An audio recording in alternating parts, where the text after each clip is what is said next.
Please. Thanks, Count Corlon. I think it is nice to finish up the year almost on a positive note, and I think, like everybody else, I'm absolutely delighted to see the bill coming before the House tonight. I think there's no doubt about it. There's been a huge number of people who've been campaigning on this issue for such a long time, and it really was a great shame that it was voted down by the previous administration. And I think we should say that there are over 70 million users of sign language worldwide, and after this legislation is passed here today, Ireland will actually be among a very small group of countries that have given legislative recognition to native sign language, and it really makes an incredibly nice change for us to be in the forefront rather than dragging up the rear as we so often are. And I very much welcome also the Minister's announcement regarding the ratification of the UN Convention of the Rights of Persons with Disabilities, and would urge that that would happen as soon as possible. So there's no doubt about it. This is an historic day, and I very much salute the work of Senator Mark Daly and members of the deaf community. But I think I'd have to say that this issue is bigger than ye as well, because it's not just about the rights of the deaf community to access public services, which should of course be the case, but it's also the right of the hearing community to be able to interact with our brothers and sisters in the deaf community. And from that point of view, while banking this legislation here today, I make absolutely no apologies whatsoever about exercising my prerogative as a legislator to put forward amendments to push this forward further. I know that's not going to be dealt with today, and that's absolutely fine. But I think what I'd say on behalf of my friends who are deaf and other people in the hearing community, the fact that you're recognising Irish Sign Language today, great. We're going to bank that and we're going to build on it, because it's only the start of recognition for people from the deaf community. And I do have, I suppose, some concerns that the issue of the fact that Irish Sign Language is a first language, we should be pronouncing that proudly. It's not just a tool to access public services, it's a first language, and I think it is important that more emphasis is put on that. Deafness is not a disability, it's also a culture. And ISL is a language and a vital part of that culture, and I think most, obviously, but not all, deaf people use ISL as their first language. That wasn't always the case. It was repressed in our school system a long time ago.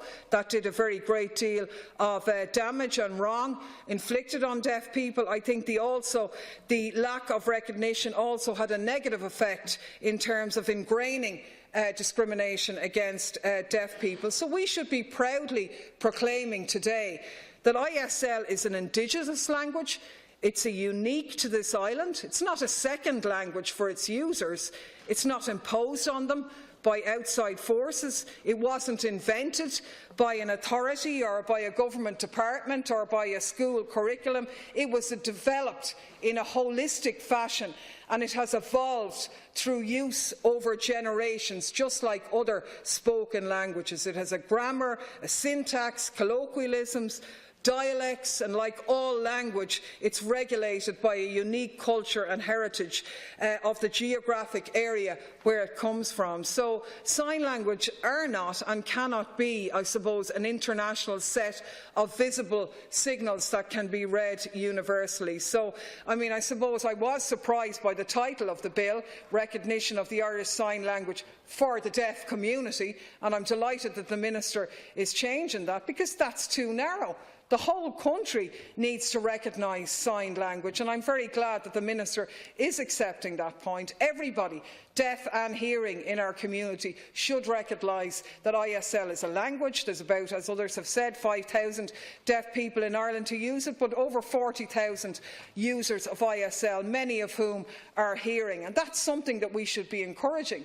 And that's why we tabled amendments which have been disallowed later on, to say that all of our children in our education system should be exposed to ISL.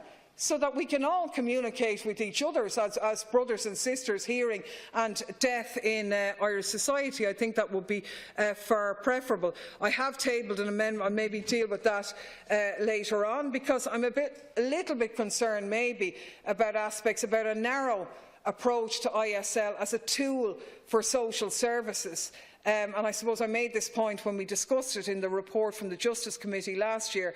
I mean, Section 3(1) refers to the right to use Irish Sign Language as their native language and the corresponding duty on all public bodies to provide ISL.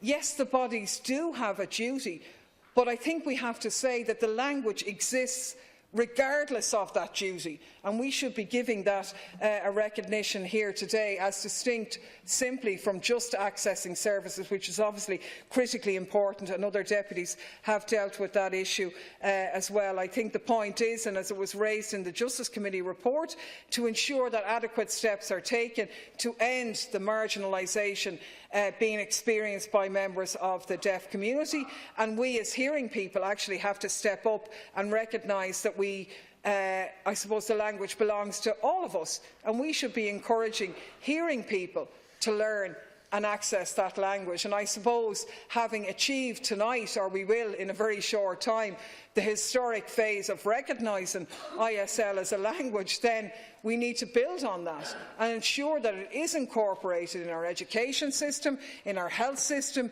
in all of the services that we provide. I think the report published last year by the Justice Committee did raise of particular importance the issue of a system of registration and regulation of ISL interpreters, deaf interpreters and ISL teachers, and I'm very glad to see that that is introduced in the bill, and hopefully that is something that the Department of Education can also aim for. I think the Department of Education actually is key in this moving forward. So we'll maybe make some points later on, but I just want to say I really welcome the move, congratulate all those involved in this very historic day when at last we give recognition to ISL, and hopefully say that this is only the beginning, where the deaf community march forward and claim their right to equality as equal citizens in Ireland. Thank you, Deputy Daly.